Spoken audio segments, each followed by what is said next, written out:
That's for everything else. Hiccup always made his crush for Astrid pretty clear, but her fondness of him was not. So I guess we'll share? Reddit. Oh, I guess it's just you and me, huh? Nope, just you.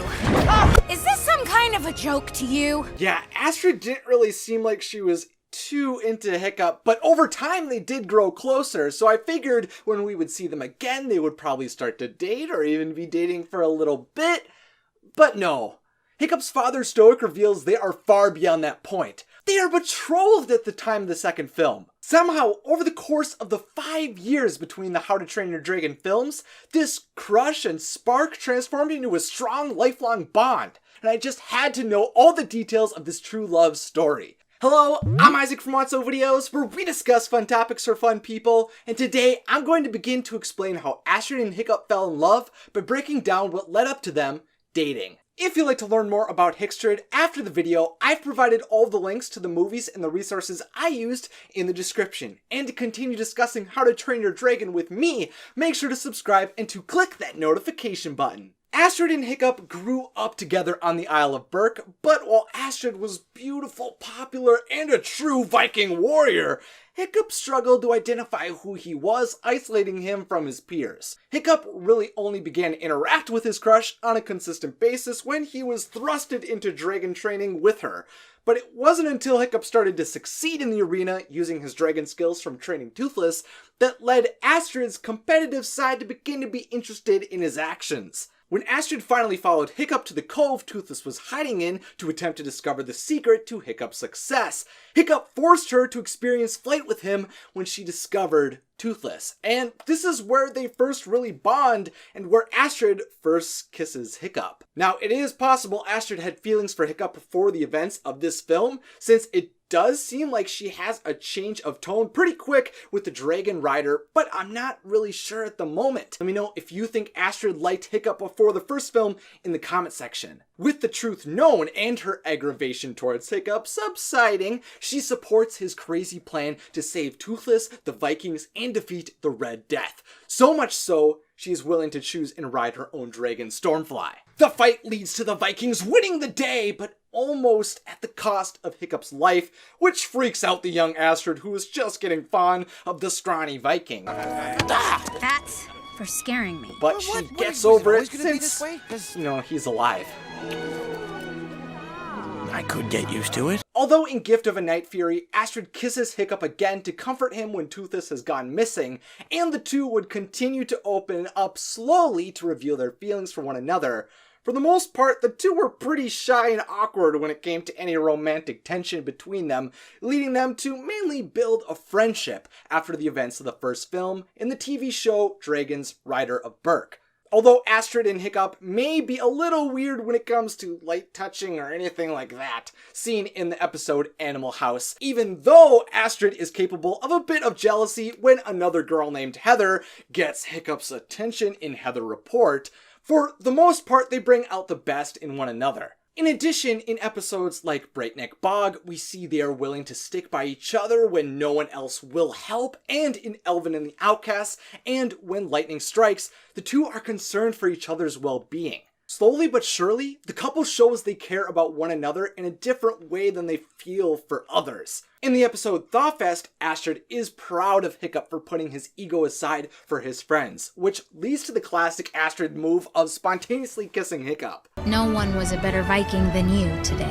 Because of the trust that was building between them, Astrid established herself as second in command to Hiccup over the Dragon Riders, and quickly became Hiccup's best friend, other than Toothless of course. When the TV show Dragon's Defender of Berk begins, they still aren't comfortable sharing their feelings for each other yet, but their friendship continues to reach new heights.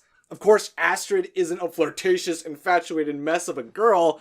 No, she continues to prove herself to be a great partner as she provides a voice of reason and is the devil advocate when creating plans, seen in the episode A View to a Skrill.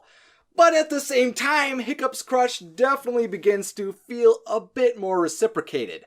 In the episode Frozen, she begins to have trouble hiding her pleasure to see him safe. In the episode Eel Effect, Astrid shows she's happy just being with Hiccup. And in Live and Let Fly, she shows she's willing to break the rules to protect Hiccup. Thus, during Dragon's Race to the Edge, it was fairly evident to both of them they had feelings for one another. Astrid and Hiccup did everything they could to be there for one another. Hiccup divulges his need to keep Astrid safe in Night of the Hunters. Astrid explains her desire to not have Hiccup put himself in unnecessary danger in The Next Big Sting, and they save each other from certain death from disease, assassins, and drowning in Buffaloed Soldier, Defenders of the Wing, and Last Auction Heroes. Of course, they weren't just ready to protect each other in combat, but they also had opened up and were ready to support each other emotionally. In episodes like Snow Way Out and Maces and Talons, we see they trusted each other with everything and were ready to console and reassure one another, no matter what.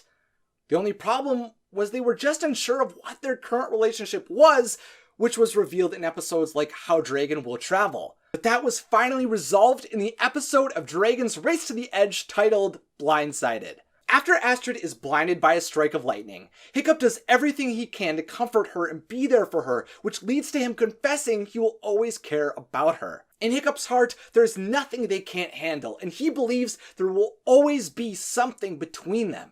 And deep down, Astrid felt the same. So when they have a free moment together after Astrid's eyes have been healed, they realized it finally felt like a perfect moment for their relationship to move forward. Well, it wasn't perfect, and I always thought that if it ever happened, and yes, I've thought about it a lot, it had to be just perfect. Well, this seems pretty perfect to me. Yeah. After years of being each other's best friends, experiencing tons of awkward moments together, and caring deeply for one another, they finally decide, in their own Hiccup and Astrid way, that they finally wanted to date and be together. Goodness gracious, there's a lot to cover on Hicstrid, and if you enjoyed me breaking it down, then click that like button. There's so many hours of them growing together in the shows and becoming the couple we see in the second film. But obviously, this video did not completely explain how they fell in love. This video got us to how they ended up dating.